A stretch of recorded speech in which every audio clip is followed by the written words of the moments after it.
Doctor संपदा श्रीकिसन मुंडे यांच्या घटनेनं अगदी महाराष्ट्र हादरलेला आहे।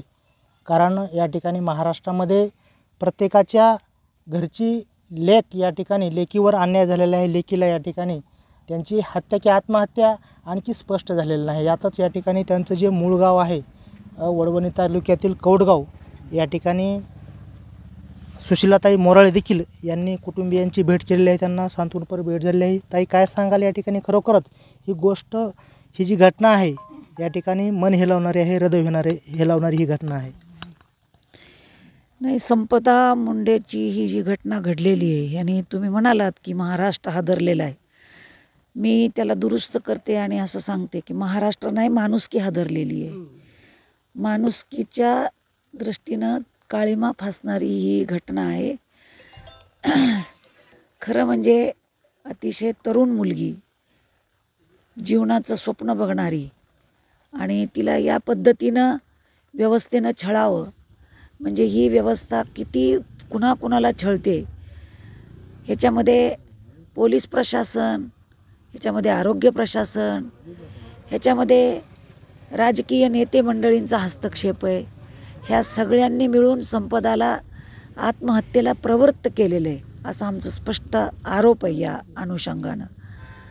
आणि तिच्या पालकांनी, तिचे जे चुलते आहेत, तिचे आई आहे, वडील आहेत, त्यांचे कुटुंबीय यांनी जी मागणी केलेली आहे, खरं म्हणजे SIT नेमलीच पाहिजे आणि सूक्ष्म अशा प्रकारची चर्चा आणि सूक्ष्म अशा प्रकारचा अभ्यास या केसच्या अनुषंगानं करण्याची आवश्यकता आहे। जर नीट केस रचल्या गेली नाही तर आरोपी मोकाट सुटतील।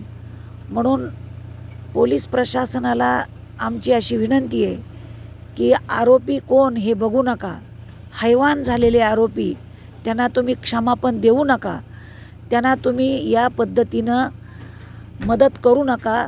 कारण प्रत्येकाच्या घरामध्ये मुलगी आहे, प्रत्येकाच्या घरामध्ये एक मुलगी आहे। महाराष्ट्रामध्ये पुन्हा एकदा संपदा होऊ नये ह्याच्यासाठीचे प्रयत्न मला असं वाटतं होणं आवश्यक आहे।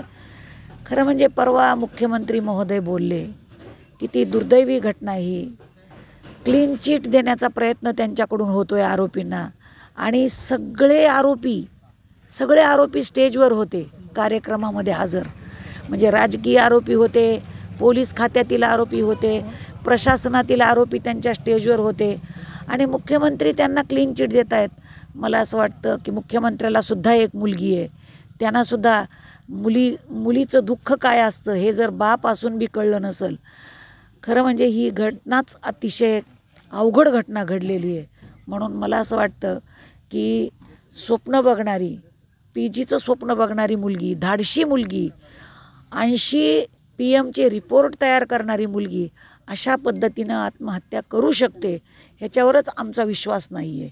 एक गोष्ट आम्हाला जी दिसते ती या पद्धतीनं दिसते, आणि म्हणून तिची जी केस आहे ती केस नीट तयार झाली पाहिजे, आरोपीला शिक्षा ही झालीच पाहिजे। खरा न्याय जर तिला मिळायचा असेल तर आरोपीला शिक्षा होणं, त्यांना फाशीची शिक्षा, कॉन्स्पिरसीमध्ये फाशीची शिक्षा होऊ शकते, गलम आहेत, हे कॉन्स्पिरसी आहे, आणि या कॉन्स्पिरसीमध्ये फाशीची शिक्षाच आरोपीला झाली पाहिजे अशा प्रकारचं माझं म्हणणं आहे। आपल्यासोबत संवाद साधण्यासाठी काँग्रेसचे पदाधिकारी देखील आपल्यासोबत आहेत। सर, काय सांगायचं? खरोखरच ही जी डॉक्टर संपदा मुंडे खरोखरच या ठिकाणी महाराष्ट्रातून नव्हे तर देशातून या ठिकाणी प्रत्येकजण या गोष्टीवर, या घटनेवर निषेध व्यक्त करत आहे। निषेधच नाही तर त्यांना फाशी व्हावी यासाठी देखील प्रत्येक नागरिकाची अगदी मनोमन इच्छा आहे।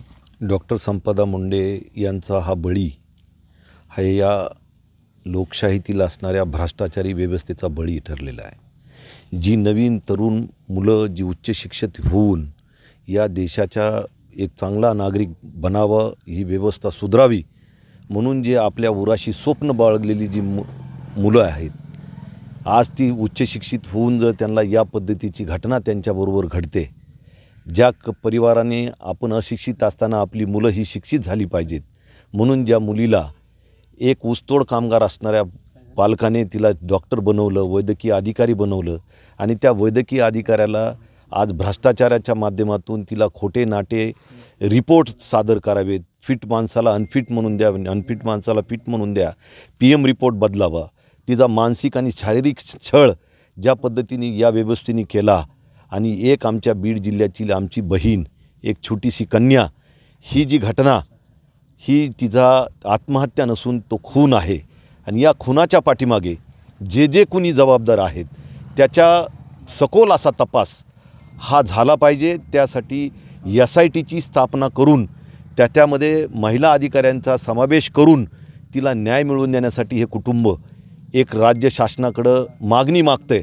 पण आज इथपर्यंत जोपर्यंत मी इथपर्यंत आलो, आज देशाच्या लोकसभेचे विरोधी पक्षनेते आदरणीय राहुल गांधी यांनी काल ट्विटरच्या माध्यमातून डॉक्टर संपदा मुंडेची ही जी बातमी अख्ख्या जगाला कळवली, तोपर्यंत राज्यातलं सरकार या घटनेकडे त्यांनी दुर्लक्ष केलेलं होतं। आजपर्यंत या कुटुंबियांना भेटायला सरकारचा कुठलाही प्रतिनिधी आलेला नाही आहे।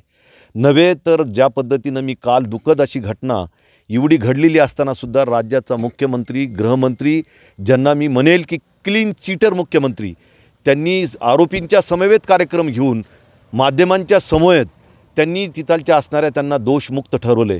ते दोषमुक्त ठरवणारे कोण? आम्ही विचारतोय की या व्यवस्थेमध्ये आमची डॉक्टर संपदा मुंडे ही जिला ज्यांनी बळीचा जाण्यासाठी प्रवृत्त केलं, तिचा खून केला, त्या खुन्यांना शासन झालं पाहिजे, हीच मागणी महाराष्ट्रातील नव्हे तर देशातील प्रत्येक व्यक्ती, नागरिक आज करताना दिसतोय।